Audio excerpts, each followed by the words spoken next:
Muy buenas noches, tengan todos ustedes. Bienvenidos de nuevo al taller de historia. Gracias por todos los comentarios que nos hacen.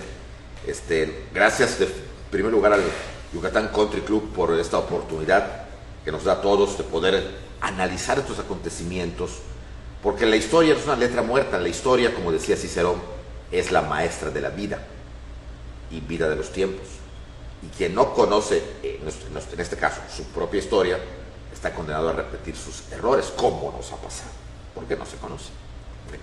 Bien, pues saludos a todos, saludos a Sudamérica, a Colombia, Ecuador, Perú, que también nos ha escrito también, saludos también, pues obviamente a Europa, Alemania y Francia, ¿okay? Nos han escrito, me parece que desde Bonn y desde Albi, que siempre nos ven desde ahí, esos lugares, Estados Unidos, ¿okay? Camarillo, California, que siempre manda saludos. Gracias, muchas gracias, un abrazo a todos por allá.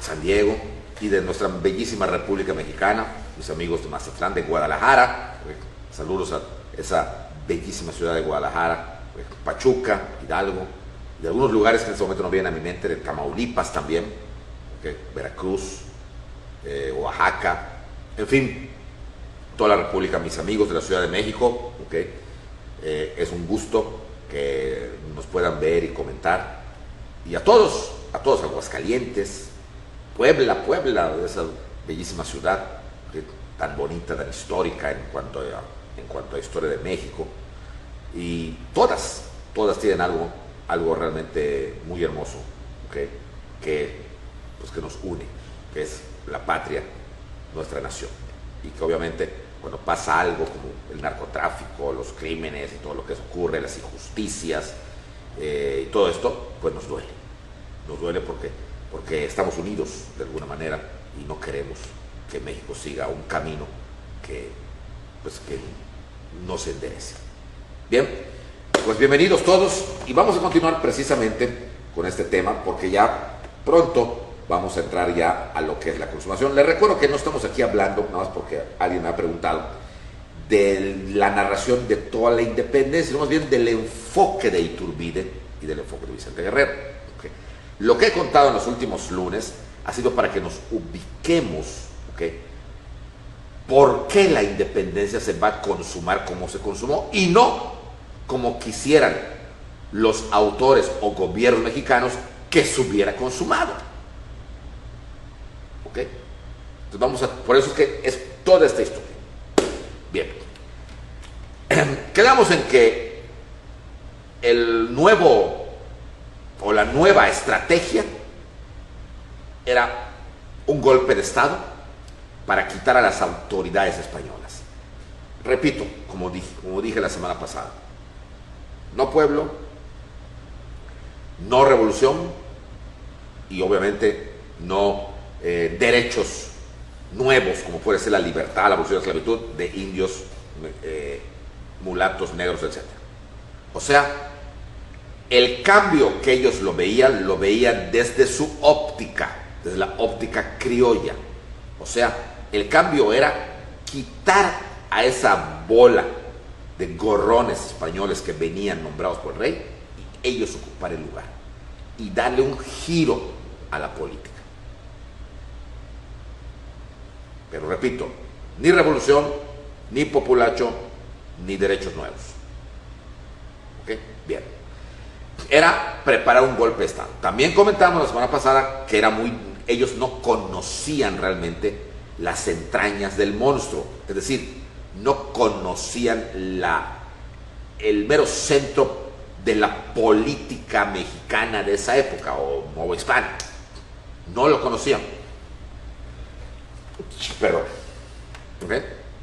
No conocían y por lo tanto, al no tener una idea clara, se basaban en lo que ellos creían o lo que a ellos les llegaba. Pero no tenían una idea de cómo era la corte virreinal, por ejemplo. Sabían que estaba fulano, que perengano, y tal vez algún amigo les contaba, pero no tenían esa vivencia de alguna manera continuada de la política cortesana de la Nueva España. Eso era una gran limitante. Por eso que estaban, aquí cada quien opinaba, pues esto y lo otro, Lo único que conocían los criollos era que había que dar un golpe de Estado. Muchos ni conocían la Ciudad de México, no tenían idea de lo grande que era la Ciudad de México. Ya Humboldt le había llamado la ciudad de los palacios. Entonces, estaban, por así decir, preparando una estrategia casi como tuertos. Tomamos un ojo más o menos y tanteando, porque no conocían el talón de Aquiles de ese monstruo. Ni siquiera bien al monstruo. Sin embargo, ahí iba. Pero los que sí tenían un colmillote que arrastraba de Mérida a Cancún eran los españoles. Y cuando empezaron a darse cuenta de que algo se traía a los criollos, los van a empezar a vigilar.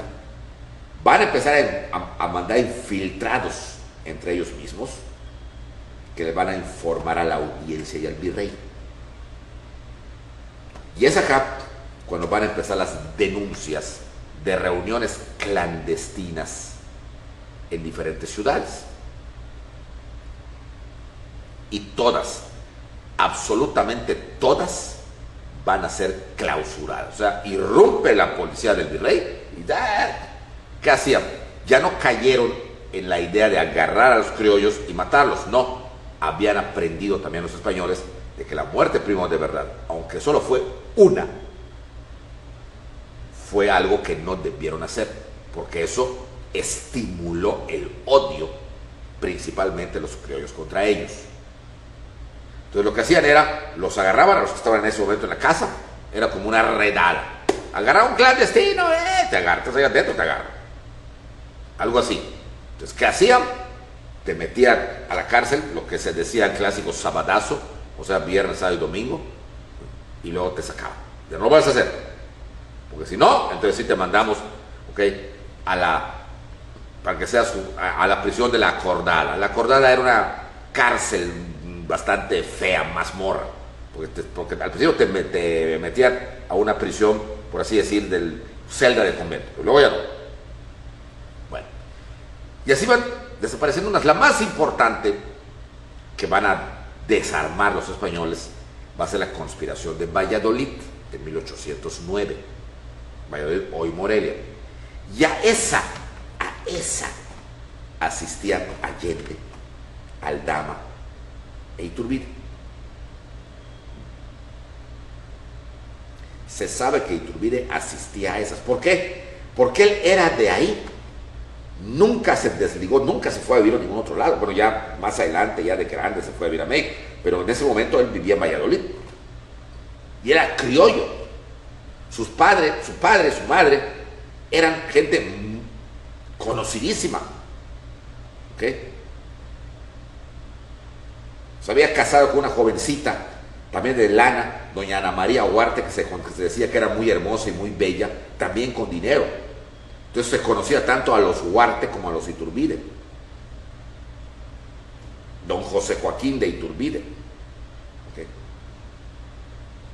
era el papá. Entonces era obvio que esa gente importante iba a esas juntas. Allende iba también, aunque no era de ahí, pero él iba junto con Aldama. Lamentablemente esas juntas fueron descubiertas porque todo quedó en bla bla bla. No llegaban a nada concreto. Y no llegaban a nada concreto por lo que ya expliqué la semana pasada, porque no tenían mucha idea de la organización política real que llevaban en el virreinato. Entonces, ya me dijeron que no es así, que o sea, como les digo, no tenían esa experiencia realista que muchos de los personajes de la independencia sudamericana sí tuvieron, que inclusive estuvieron en la corte de Madrid, como Francisco Miranda y otros. Y ni qué decir que conocían la capital, Caracas, por ejemplo. Aquí no. Entonces actuaban, y por eso es que era reunión tras reunión, reunión tras reunión, reunión tras reunión, hasta engordaron, porque todos daban bocadillos, estaban allá sus cremitas, todo lo que se hacía en esa época con mucha harina y no había dieta, ni había por el estilo, ni nutriólogos, pues, porque no llegaban a nada. Y mientras más reuniones había y más días se reunían, ¿okay?, aunque cambiaban de casa pero en la misma ciudad, pues era muy sospechoso. Estaba muy sospechoso. Y entonces, la última que se descubre en 1809 es la de la casa de Michelena, de los hermanos Michelena. Mariano Michelena, el otro hermano no recuerdo cómo se llamaba, ambos eran abogados. Ahí asistían Allende, Aldama, Jiménez, Abasolo, Iturbide, García Obeso, varios. Y estando en plena reunión, en una vela, según la descripción que hay en el Archivo General de la Nación de este descubrimiento, el informe que se dio, ¿okay?, por el capitán Arias, irrumpen, pero no a la mala, golpean, toc, toc, toc, toc, toc, toc, toc, golpean, ¿okay?, a la casa Michelena. La muchacha, por así llamarle, va a abrir, ¿okay?, dicen que es la policía del virrey. O sea, tampoco ellos, después de lo que había pasado, aquí se ve que, aunque no hay ningún documento que diga, ay, nos arrepentimos y pidieron perdón y no, pero se ve que después del asesinato de Primo de Verdad, la audiencia tampoco ya quería mucho pleito. O sea, se dieron cuenta que actuaron con el hígado, que estaban tan estimulados, tan molestos, que dijeron, este fue el culpable, a este lo matamos, y se echaron a Primo de Verdad. Pero probablemente ahí se hayan dado cuenta que fue un error, al grado tal de que no entran como entraron con el virrey, a punta de pistola a la casa de Michelena, sino que golpean, hacen los golpes de la puerta, tocan, dicen que quieren hablar con Michelena, quizá para darles chance a que se fueran. Y entonces, mientras entraban los soldados para catear la casa normalmente, porque había una denuncia, alguien tenía que denunciar y obviamente los infiltrados denunciaban, y entonces muchos se logran escapar. ¿A quién agarran? Obviamente a Michelena, porque era el dueño de la casa. Pero Allende, Aldama y Iturbide se salvan. O sea, aquí viene otra cuestión. Nunca los agarraron. O sea, en cuanto a consecuencia de la detención de Michelena y de la clausura de esas reuniones en Valladolid, hoy Morelia, nunca se persiguió ni a Allende, ni a Iturbide, ni a Aldama, ni a ninguno de ellos. O sea, ellos pudieron vivir en paz. No hubo una denuncia donde se les persiguió. Es difícil de creer que las autoridades españolas no supieran que ellos también iban. O sea, lo sabían. Es casi imposible que no lo supieran. Ahora, ¿qué está demostrando esta acción? Que solo fue eso, una detención y luego lo sacaron. A Michelena, al padre Santa María y a 3 o 4 más que lucraron acá, que estaban muy obvios, ¿no? Que la misma audiencia ya había cambiado, ya no quería pleito. Sabía que estaban, pero vamos a vigilarlos, pero déjalos. ¿Para qué hacer más grande esto? No tienen oportunidad. Y por eso los dejaron ir. Sin embargo, si bien Abasolo, sobre todo Abasolo, en menor escala Aldama, Iturbide, como que dijeron, bueno, hay que calmar las cosas, dejar pasar un tiempo para que esto pase, como está el escrito de Abasolo. Allende no. Allende era la opinión contra. Allende era un hombre muy, bueno, con eso que les conté la semana pasada de lo del toro, se ven que era un tipo muy así como hiperactivo. No. Dejar pasar el tiempo es hacer el juego a los oidores de la audiencia. Eso quiere que pase para que se olvide. No. Pero Ignacio, bueno, lo estoy haciendo como diálogo, pero realmente son cartas. Es que ahorita está muy fuerte esto, hay que dejar que esto pase para que se medio olvide, pero allí decía sí, pero también se nos va a olvidar a todos, no solamente a los oidores. No, no, no, hay que seguir, hay que seguir, hay que seguir, hay que seguir. Y entonces aparece la última conspiración, por así decir, en un lugar donde pues todo parecía que estaba más controlado y más seguro para ellos, que es la más conocida de todos, que es la famosa conspiración de Querétaro. ¿Okay? En casa del corregidor, don Miguel Domínguez, esa era su protección, que era en casa de un funcionario de gobierno, el corregidor don Miguel Domínguez, y obviamente pues su esposa, lo que ya todos conocemos, como doña Josefa Ortiz de Domínguez, que los dos eran muy amigos de Allende. Todos los de esa región, ya les dije, Michoacán, Querétaro, Guanajuato, toda esa región, se conocían, hasta San Luis, todos se conocían. O sea, no había tanta gente en primer lugar, y en segundo lugar, que había una fiesta, todos bajaban a Querétaro. Que había una fiesta en Guanajuato, todos bajaban. Que había una fiesta en San Miguel, todos bajaban. Corrida, o sea, se conocían. Todos se conocían. O sea, no era nada del otro mundo. Y se conocía a doña Josefa. Allende se lleva muy bien con ella. Sobre todo, conoció a doña Josefa primero porque doña Josefa era muy amiga de la esposa de Ignacio Allende. La esposa de Allende murió muy joven y él quedó viudo con varios hijos. Su hijo mayor se llamaba Indalecio, que se pegó mucho a su papá. De hecho, Indalecio siempre andaba con el papá, el hijo mayor de Allende. Nunca se volvió a casar. Y aquel gran galán, ¿okay?, pues ya no lo era tanto. Sin embargo, la amistad con doña Josefa y don Miguel fue muy grande, y de ahí han inventado algunos pseudohistoriadores que doña Josefa y Allende se entendían y que tenían allá sus buena onda y que el último hijo de doña Josefa no era de don Miguel, sino era de don Ignacio. O sea, como ya no pueden hablar uno de los dos, no lo pueden decir, pero eso no, yo digo que no es cierto, porque no hay nada, absolutamente nada que lo compruebe. Nada. Nadie ha comentado en ningún momento que estaban solos en algún lado y que le tiraba la vibra de Josefa, oye Nachito, ¿qué será posible que se vaya Miguel? Si esto hubiera sido cierto, cuando los agarraron, porque los agarraron a los dos, a doña Josefa lo agarraron 4 veces, pues doña Josefa era incorregible.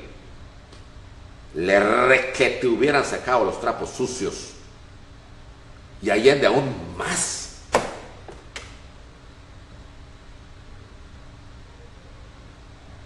Sin embargo, no hay nada de eso.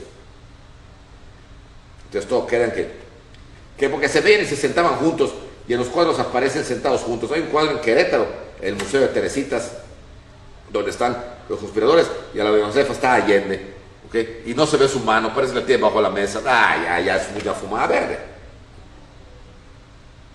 Entonces, digo, a lo mejor sí, no sé yo, que no sea cierto, o sea, yo pienso que no, pero porque no hay nada que sea de eso. Pero pues si alguien de ustedes quiere creer que sí, para hacer más romántica esta clase, más novelesca, tenían sus amores, qué buena onda, y en dónde, dónde sería, tenían su cuartito por allá, en el cuartel lo hacían, o sea, pero eso ya cada uno. Bueno, entonces empieza esa famosa conspiración que es muy conocida por todos, la famosa conspiración de Querétaro, donde Allende era el líder, más que doña Josefa, que era la que daba la casa prestada, y don Miguel, era él, pero ella también, pero en segundo lugar. Entonces era él que le decía, pero se caía en lo mismo. Ahora, ¿por qué no fue descubierta esa conspiración durante mucho tiempo? En primer lugar, porque se hacía casi un funcionario de gobierno. Y en segundo lugar, porque se disfrazaba de fiestas literarias, lo cual era muy común en Querétaro. No había que hacer. No había como hoy que hay cine, bueno, ahorita con la pandemia, pero vaya, en épocas normales, pues que vas al cine, que vas al teatro, que vas hasta la plaza comercial, centro comercial a caminar, a divertirte, a ver. Restaurantes no había como tales, eran mesones. Entonces, pues, ¿en qué se divertía la gente? Pues la gente pudiente que tenía dinero y casa grande, pues hacía reuniones literarias. ¿Qué consistía? Invitabas a tus vecinos y amigos, donde se conversaba, se leía un libro, se recitaba, se cantaba, se tocaba el clavicordio. Las hijas de doña José de Don Miguel tocaban el piano, el clavicordio y el violín. Entonces, eran, pues, perdón, era algo normal. Entonces, esto lo medio disfrazaba, pero se hablaba de la independencia, se hablaba de dar el golpe de Estado, de todo eso se hablaba. Sin embargo, se adolecía de lo mismo que de las otras que habían fracasado. No se llegaba a nada.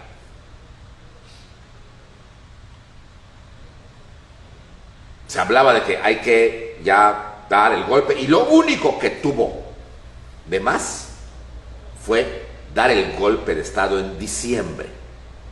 ¿Por qué en diciembre el ejército, por lo general, era cuartelado en la Ciudad de México? O al menos, si no todo, gran parte de él, por las fiestas guadalupanas, para controlar el orden. Y entonces pensaban ellos que era una buena fecha de que esté concentrado el ejército, o al menos si no todo, una gran parte, y entonces ya bien organizados y que todos lo supieran, en un momento dado, dar el golpe de Estado, derrocar al virrey. Nombrás uno de ellos, que repito, pienso yo que sería Allende. ¿Okay? El pueblo que estaría allá los apoyaría, porque evidentemente el pueblo no lo decía, pero tampoco estaba muy a gusto con los españoles.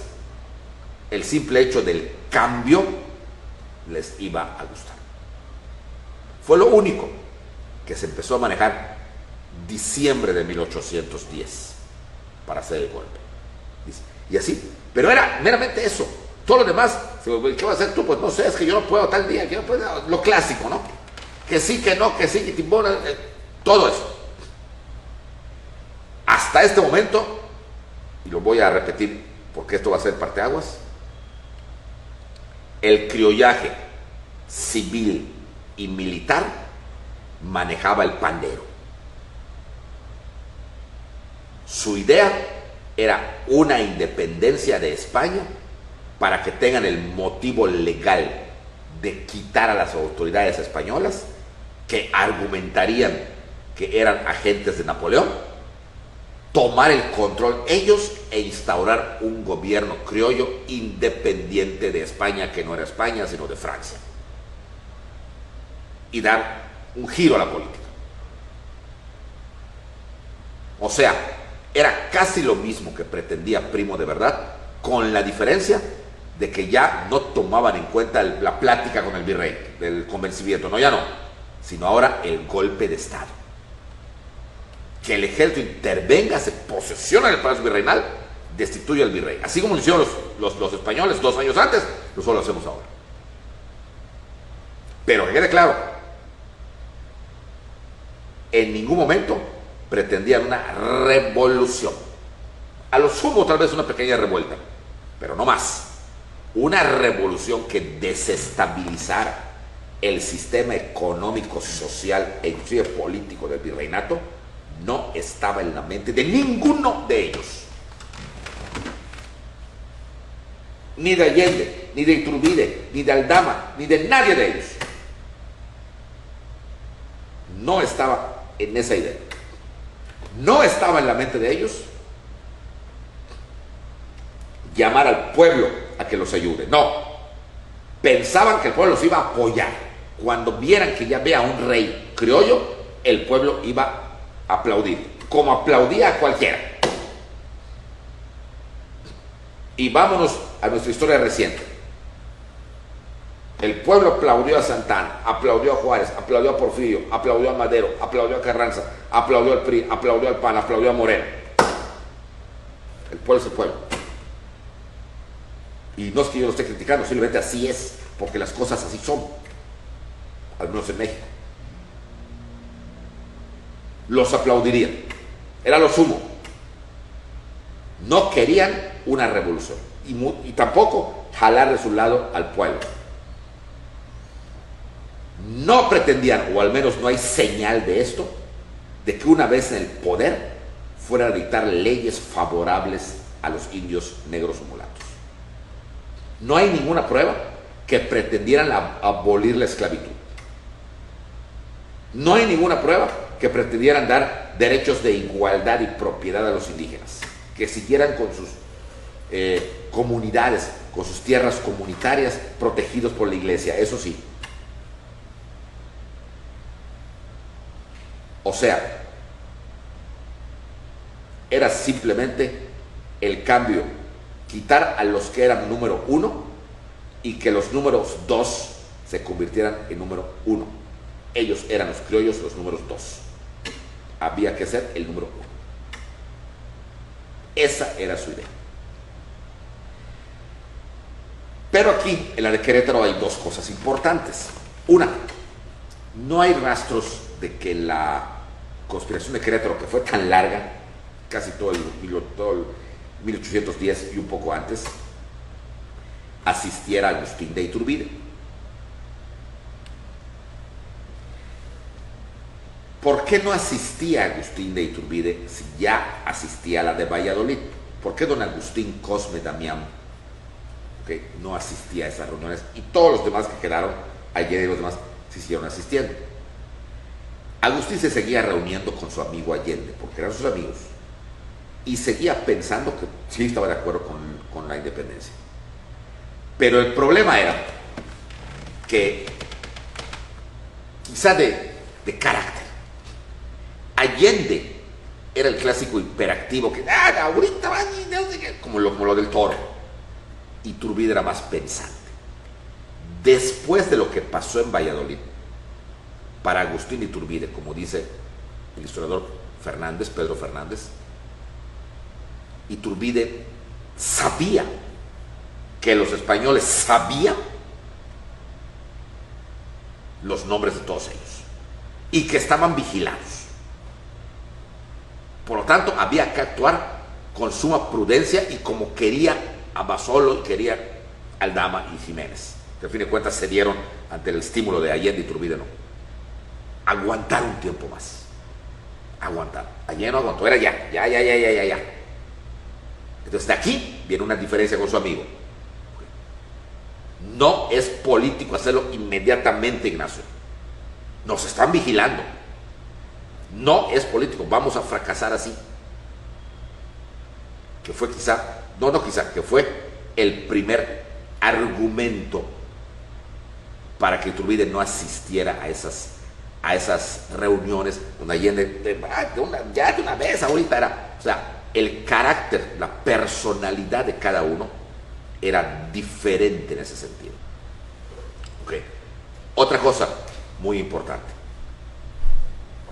Si leemos todo lo que las actividades que hizo Iturbide entre 1809 y 1810, a Iturbide se le encomendó acantonarse momentáneamente precisamente en Valladolid y como una especie como que él controlara Valladolid, lo cual le gustó mucho porque era su propio terreno. No todos tenían esa oportunidad de ser capitanes de su propia ciudad, y aprovechando esto vivía constantemente en sus haciendas porque el papá ya estaba muy grande, entonces se retiraba. Querétaro, aunque está dentro de esa misma área, ya le quedaba más lejos a Iturbide que a Allende. San Miguel, donde estaba acantonado Allende, de Querétaro está a tiro de piedra. De Valladolid, hoy Morelia, ya no tanto. Entonces ya era mucho más difícil ir. Y tercero, Iturbide quería hacer carrera militar. y no pensaba que por una imprudencia, no por cobardía, no por traición, al menos así lo describe Pedro Fernández, no por cobardía, no por traición, no estaba apoyando a Allende, sino simplemente para Iturbide Allende era un imprudente. Había que esperar mejor momento, pero esperar, para Iturbide el patriotismo era esperar, esperar. Pero seguía pensando en la idea de independencia.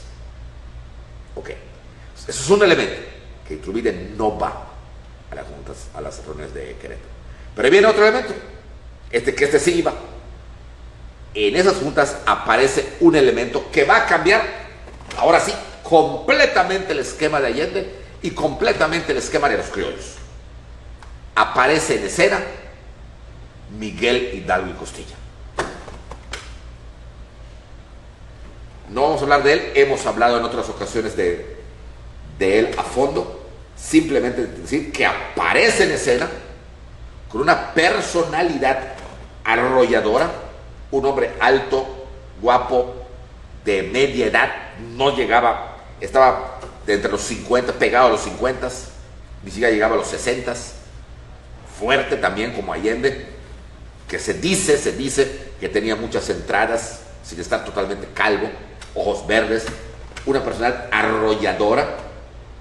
Todo el mundo sabía de sus andanzas en el Bajío, sabía que tenía a una dama ya con la que tuvo varios hijos, se sabía que jugaba las cartas, que tomaba los tragos, que bromeaba con las cosas santas, decía que Santa Teresa era una muerta de hambre, hablaba de la Virgen María, hablaba del Papa, o sea, muy liberalmente. Más había perdido sus tierras por juego, había perdido su hermano había quedado loco porque Hidalgo perdió todo por jugar. En fin, le decían, como les digo, a Hidalgo el zorro y a algunos personajes el cura bribón, porque nunca pagaba sus deudas y constantemente cambiaba, y te pago, y jamás, o sea, en pocas palabras, era medio estafador, pero con una personalidad atrayente para propios y extraños, o para tirios y troyanos, o para criollos y mestizos, e indios. Los indios de Dolores lo adoraban. ¿Por qué? Porque les había hecho talleres para que ellos trabajaran y cultivaban la vid, tenían viñedos Hidalgo, y hacían vino que vendían los indios, tenían su dinerito aparte, pero además también se lo tomaban porque ellos no podían tomar. Adoraban al cura. Entonces, cuando doña Josefa, que lo conocía, lo invita a ir a las juntas, porque ya en alguna otra ocasión hemos comentado cómo se conocieron doña Josefa y don Miguel. Hidalgo llega, y llega con su personalidad, va, y en una o dos reuniones ya había tomado el liderazgo, ya Allende quedó completamente relegado, ya era él el que opinaba y definía, cuando era el nuevo de esto, por así decir.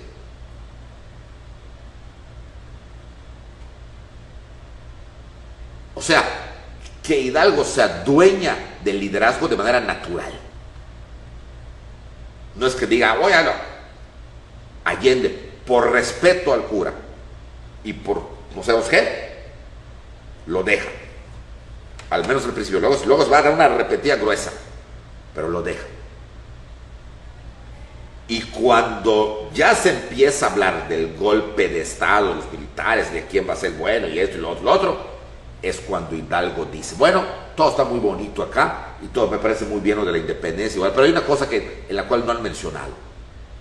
Los criollos estaban, qué padre, y el pueblo, ¿en qué momento interviene el pueblo? Y el mismo Hidalgo, criollo también como ellos, los pega a la pared, porque eso no lo tenían contemplado, y no porque se les hubiera olvidado, sino porque adrede. El criollaje no tenía en cuenta al pueblo. Bueno, pues el pueblo no, Pablo, no. El pueblo tiene que intervenir. hay que atraerlos, porque si alguien ha sufrido, han sido los indios negros y mulatos. El pueblo tiene que participar. Y además, cuando ganemos, darle la libertad, la igualdad y todo lo que no querían ellos. Hay que reconocer, como dice Eugenio Aguirre, que dentro de todas sus cosas que tuviera Hidalgo, y que tuvo un chorro de cosas, Hidalgo tenía una mente, lo que hoy llamaríamos socialista. Una especie de criollo, resentido social porque era criollo, resentido porque tenía mucho dinero y lo había perdido, pero que no asumía la responsabilidad propia. Le echaba la culpa al gobierno. Todo lo malo era del gobierno. Su hermano estaba loco por culpa del gobierno. Había perdido su hacienda por culpa de los Borbones. Es decir, no había podido ser arzobispo de México por culpa de los españoles. Lo habían quitado al rector, no porque hablara mal de los santos y de la Virgen ni de nada, no, porque le tenían envidia a los españoles. O sea, nunca asumió una responsabilidad que pudo haber sido una culpabilidad que él tenía en todo lo que les acabo de decir, sino buscaba echarle la culpa a otros. Y en este caso, su favorito era el gobierno español. En pocas palabras, a Hidalgo, hoy por hoy, los autores modernos, José Luis Trueba Lara, por ejemplo, en su obra que les recomiendo mucho, se llama Hidalgo, la otra historia, era un resentido social. Estaba resentido, y más que resentido, odiaba al gobierno español. Sentía que no le habían dado lo suyo. Un criollo con la categoría de él, culto, doctor en filosofía y en teología, que lo hayan mandado a un curato de quinta, como era San Felipe Torres Mochas en Colima, y luego, porque se murió su hermano Cristóbal, logró que le pasaran otro pueblo un poco más rico, que era Dolores. Sentía que lo tenían relegado, y sí lo tenían relegado, precisamente por cómo era. Pero eso él no lo entendía así. Él entendía que los malos de la película eran ellos, los arzobispos gachupines, los rectores gachupines, los hacendados gachupines, que me quitaron mi hacienda, porque ellos volvieron loco a mi hermano. No asumía que él, por estar jugando cartas, había perdido la lana y lo había pagado con la hacienda. No lo asumía. Entonces, era un tipo que tenía su propio infierno adentro y que vio la posibilidad, y si un psicólogo me está viendo, sacar todo eso que tenía en una lucha de clases, porque fue Hidalgo y nadie más que él el que habla de una guerra. El problema era, ahora cómo lo parabas. Se había vuelto ya fanático de las reuniones de doña Josefa, líder, y además tenía algo que, con todos sus defectos y con toda la fama de mujeriego que tenía y de todo eso, pero era algo que todo el mundo respetaba por el momento teocrático que se vivía, que era cura, que era sacerdote. Y eso apantallaba hasta los cultos criollos, ¿no? Es un cura. Y van a dejarse llevar, cosa que Allende en su declaración más de 5 veces habla de que se arrepiente de haberlo dejado. Cuando lo pude haber parado, dice, no lo hice. Y cuando lo quise parar, ya no pude. Y aquí es cuando interviene el pueblo. Lo que pasó después, ya lo sabemos todos, hasta durmiendo. Se descubre la conspiración a fin de cuentas, y entonces Hidalgo, que ya era el líder natural, ¿okay?, antes de que lo aprendan, ¿okay?, se levanta de su casa, ¿okay?, y da el famoso grito. Desde la vez pasada recuerdo que hicimos un especial de la independencia donde les dije lo que fue la historia del famoso grito, que más bien no fue en el atrio de la iglesia, no fue en la ventana de su casa, ¿okay?, en donde llama al pueblo, ¿okay? No se sabe si Hidalgo gritó mueran los gachupines, pero el grito que sí se va a empezar a dar en Dolores va a ser mueran los gachupines. Y sabemos que Hidalgo va a fomentar ese odio y el saqueo. Ya sabemos que sorprende a los españoles con una rapidez increíble, con ese carisma que tenía. De Dolores se va a Guanajuato, donde la multitud, ahora sí, era una revolución social, irrumpe en Guanajuato. Y ya sabemos lo que pasó, que lo hemos contado bastante en otros programas que ustedes me han hecho el honor de presenciar por este medio, y el especial que hicimos el año pasado del 15 de septiembre, ¿okay? Donde Guanajuato sufrió horrores tremendamente. Hidalgo no paró a la gente, al contrario.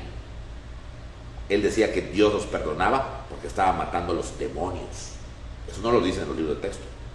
Hidalgo, para que la gente entrara y subiera, decía: ustedes no tienen pecado al matar a ellos, pues los gachupines son diablos disfrazados de seres humanos, mátelos. Y prueba de ello es que cuando los mataron a todos, la gente los empieza a desvestir, ¿okay? Y eso no lo dicen los libros, pero lo dice Allende. Cuando Allende para: ¿por qué los estás desvistiendo? Déjalos.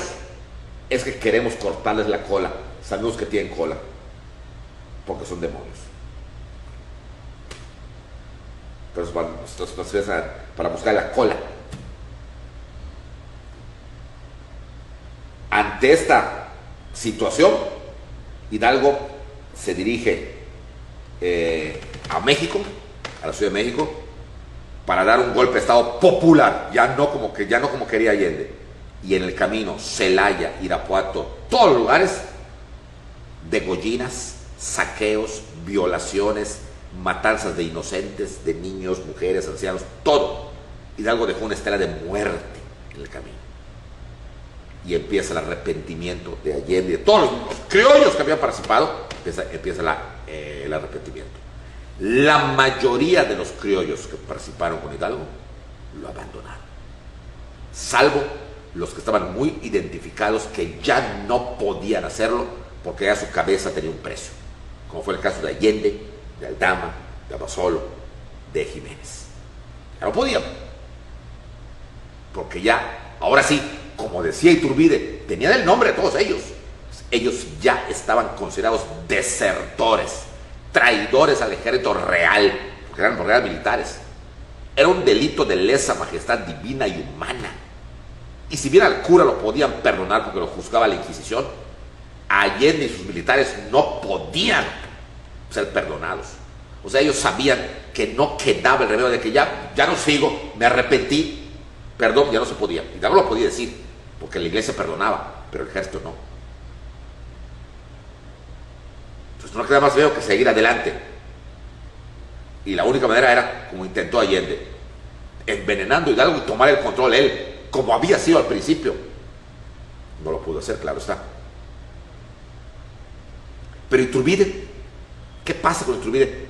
Cuando pasa todo esto, cuando saquean Guanajuato y corre la noticia, Iturbide estaba en Valladolid y se entera de lo que pasa. ¿Cómo? El cura de Dolores, sí, y toda la gente que venía contando, los que huyeron de Guanajuato y de las ciudades saqueadas, que llevan a Valladolid, o sea, llevan diciendo: Dios mío, ese es la hecatombe. Creían que era el apocalipsis. Por eso no es chiste cuando muchos nos dicen, y pensaban que Hidalgo era el anticristo, porque así lo decía él. Decía: yo soy el enviado de Dios con el castigo, así dice la Biblia. Dios de los ejércitos, Dios de la venganza. ¿Okay? Tienes un líder, pues yo soy ese líder. No es malo matarlos, matemos, hijos míos, vengan. Por eso fue una guerra sin piedad durante esos meses que estuvo Hidalgo al frente.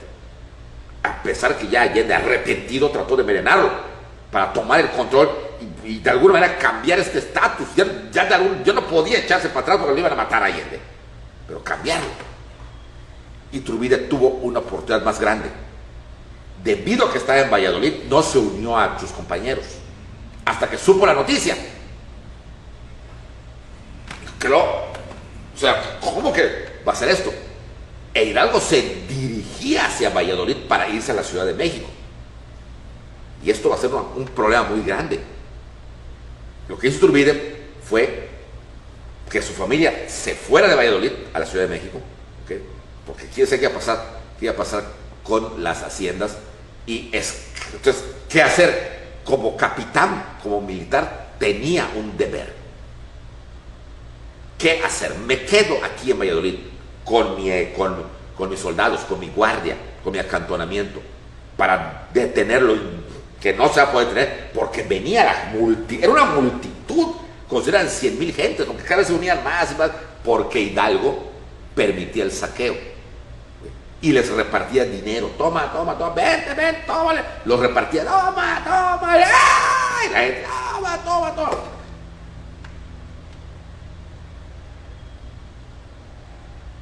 Entonces la gente, pues claro que se iba, vamos, dale, curita. Y les decía, no se preocupen, hijos míos, ustedes van a ir al cielo, por cada cachupín que maten, ustedes están perdonados. Y por eso van a unir bandidos. La gente de Hidalgo eran léperos. Si ustedes leen el archivo de Allende, que parte de él lo dice José Luis Trueba en ese libro Hidalgo, la otra historia, verán que la mayoría sí había gente buena dentro de cabe, pero como Hidalgo decía todo esto, se le unían bandidos, salteadores, asesinos, violadores, o sea, un montón de gente muy baja. Era auténticamente gente, más que pueblo, era populacho, era gente bajísima la que lo seguía. Por eso Allende y los soldados estaban horrorizados de ver todo esto y atrapados en una especie de limbo, porque ya no sabían qué hacer con lo que... O sea, ¿qué hacer? No había perdón para ellos. El cura, repito, tenía la posibilidad de que la iglesia lo perdonara si pedía perdón, porque para eso está la iglesia. Pero el ejército no. Ellos sabían que caían, según la ley marcial, en la traición y la deserción. Y eso se pagaba con la muerte. No había de otra. Entonces solo les quedaba seguir adelante, pero no así. No así. Ayer estaba viendo cómo morían sus amigos, sus parientes. Entraron a San Miguel y otro saqueo espantoso. Y luego Allende tuvo que disparar sus propios cañones contra los indios de Hidalgo, cosa que Hidalgo se molestó. ¡Cata tres, maldito! Se hablaban gruesamente.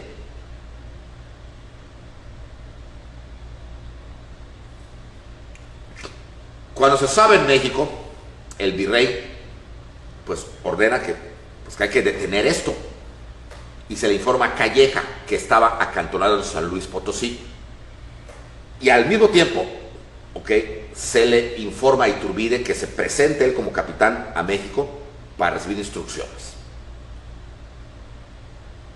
Y es ahí, en ese momento, en que Iturbide va a salir de Valladolid para irse a México a ver qué instrucciones tenía el virrey, cuando los huestes de Hidalgo, que no son tropas, van a llegar a Valladolid. Y aquí viene algo interesantísimo que poco nos dicen, porque no nos lo pueden decir, porque desde Porfirio Díaz, elevado al rango de padre superior y genio de la patria Miguel Hidalgo, y degradado al rango de infernal bandido y traidor Agustín Iturbide, no lo pueden decir, casi no lo dicen.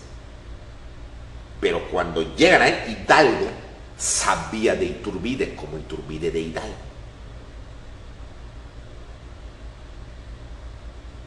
E Hidalgo pide una entrevista con Iturbide y que cierren todos los caminos para que el capitán Iturbide no salga hasta que antes no se entreviste con él. Y este momento histórico que no nos cuentan, ese contacto que tuvieron Hidalgo y Iturbide, nos va a demostrar la calidad humana y moral de cada uno de ellos. Y además quedó escrito, porque escribieron sus cartas, uno para el otro y otro para el otro.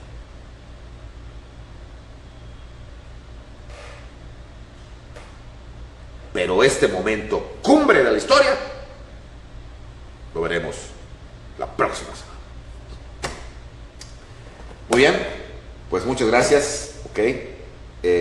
Lo estamos acercando ya al momento del 27 de septiembre y pues disfruten sus fiestas patrias, tanto la del 15 o el 16, que fue el inicio, muy violento, muy terrible, como estamos contando, pero de alguna manera pues termina bien nuestra independencia con el 27 de septiembre. Pero eso lo veremos la próxima semana.